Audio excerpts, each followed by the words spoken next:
하나님은 벤처 기업가라고 표현할 수 있을 것 같아요. 벤처가 뭡니까? 모험 기업이죠. 모험. 그러니까 모험이라는 건 뭐예요? 새로운 일을 꾸미는 사람들을 얘기하는 겁니다. 모험가. 내가 쉽고 편안한 길, 누구나 확신할 수 있는 길을 걸어간다면 그것을 모험이라고 얘기하지는 않죠. 위험하고 어떠한 문제들이 일어날지를 충분히 예측할 수가 있어요. 그럼에도 불구하고 내가 그 길을 가겠다. 내가 그 상황에 도전하겠다. 이것을 벤처라고 얘기합니다. 모험이라고 얘기하죠. 기존에 있는 거와는 다른 어떤 새로운 기술들, 그러한 것을 가지고서 어떤 자신의 앞길을 개척해 나가는 창조적인, 혁신적인 기업들을 스타트업이라고 얘기를 합니다.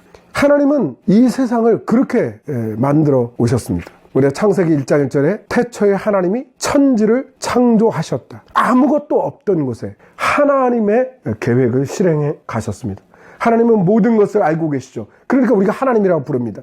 모든 것을 알고 있어요. 근데 그 모든 것을 안다는 것이 아무런 위험과 어려움과 문제가 발생하지 않는다는 것을 의미하지는 않습니다. 그럼에도 불구하고 그러한 것이 있을지라도 하나님은 일을 이루어 가시는 거예요. 시작하신다는 겁니다. 그리고 하나님은 전능하시다고 얘기하죠. 그 앞에 그런 수많은 난관들, 어려움이 있을지라도 그것을 헤쳐나갈 무수한 계획들과 능력을 갖고 계신 분이라는 거예요. 그러니까 하나님 안에서 불가능을 얘기할 수 없다는 겁니다. 하나님은 모든 것이 가능하시죠. 하나님은 모든 위험을 알고 계시고 그리고 그 모든 어려움을 헤쳐나갈 수 있는 능력을 갖고 계신 분이라는 겁니다. 하나님은 이 세상이 얼마나 큰 위험에 도사리고 있는지를 알고 계셨어요. 그럼에도 불구하고 세상을 창조하셨습니다. 그리고 그것을 보시기에 심히 좋았다 이렇게 얘기하신다는 겁니다. 아무런 위험과 어려움이 없기 때문에 보시기에 좋은 게 아니에요. 충분히 지금 하나님의 창조의 세계를 만들어 간다는 것이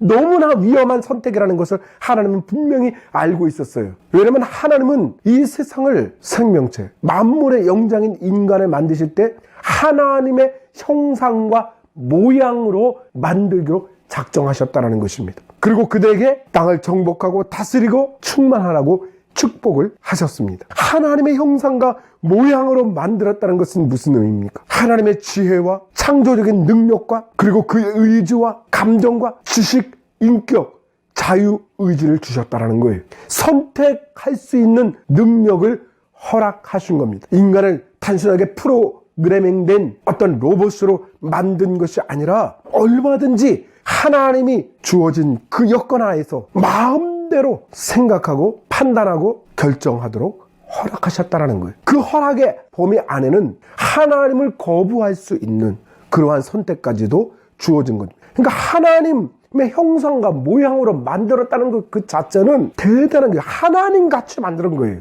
하나님처럼 생각하고 하나님처럼 판단할 수 있게 만들어졌다는 겁니다. 여기에 엄청난 위험이 있는 거예요. 그것을 뻔히 알면서도 그릇된, 하나님 보시기에 그릇된 잘못된 선택을 할 수 있는 가능성이 충분히 있고 하나님은 미래를 아시는 분이니까 충분히 그러한 선택을 할 것을 알고 계셨음에도 불구하고 하나님은 우리 인간, 하나님의 형상과 모양으로 만들었습니다. 이것이 바로 창조적인 역사인 거예요. 창조라는 건 그런 겁니다. 얼마든지 위험을 예상할 수 있어요. 우리가 어떤 새로운 기술들이 발전될 때 그 새로운 기술들은 우리 인류에게 어떠한 역할을 할지 우리들은 모릅니다. 우리가 잘 알고 있는 것처럼 핵연료라는 것, 인간에게 아주 깨끗한 품질의 에너지를 공급합니다.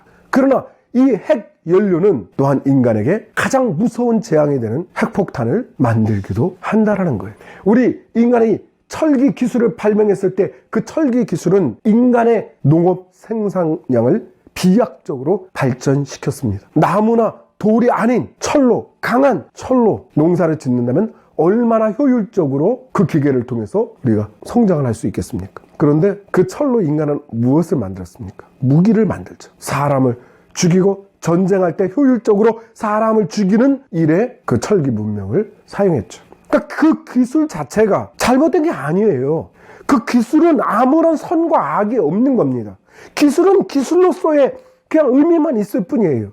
근데 그 기술을 어떻게 사용하느냐는 인간에게 달린 거죠. 칼이 주부의 손에 들렸을 때는 가족에게 맛있는 음식을 만드는 그러한 기구가 되지만 그것이 강도의 살인자의 손에 들렸을 때는 사람을 죽이는 그런 살인 무기가 되는 겁니다. 이와 마찬가지예요. 하나님이 인간에게 자유의지를 주셨다는 것은 바로 그와 같습니다. 하나님이 주신 이 자유의지, 하나님의 형상과 모양을 가지고 만든 인간, 창조된 인간, 그 인간에게 선택권을 주신 것입니다. 그러니까 위험성은 얼마든지 있어요. 그리고 그 위험성 그대로 예상할 수 있는 대로 인간은 하나님을 거부하고 우리의 마음대로 하나님처럼 살겠다고, 우리의 선택대로 살겠다고 하나님을 떠나버렸습니다. 근데 하나님은 이 창조에서만 그러한 창조의 역사를 일으킨 게 아니죠. 하나님은 늘 새로운 일을 일으키세요. 우리가 잘 알고 있는 것처럼 하나님은 아브라함이라는 사람을 선택해서 이스라엘 민족을 창조해내셨습니다. 아브라함이라는 사람이 원래 하나님을 알던 사람이 아니에요. 그의 아버지는 우상을 만드는, 목각으로 만들든지 아니면 돌로 다듬든지 해서 그 우상을 만들어 파는 사람이었다고 얘기합니다. 그렇다면 그의 자식인 아브라함이 하나님을 알 수 있는 개연성이 있겠습니까? 우리가 성경에 나오는 하나님, 여호와 하나님을 알 수 있었겠습니까? 없어요. 그런데 하나님은 아브라함이라는 사람을 하나님이 끄집어낸 거예요. 그에게 하나님이 자기 자신을 나타내 보여주시고 그를 선택하셔서 하나님의 백성들을, 그 후손들을 낳는 하늘의 별과 같은 그러한 약속을 허락해 주시고 그를 이끌어내신 겁니다. 이게 바로 하나님의 창조의 역사예요.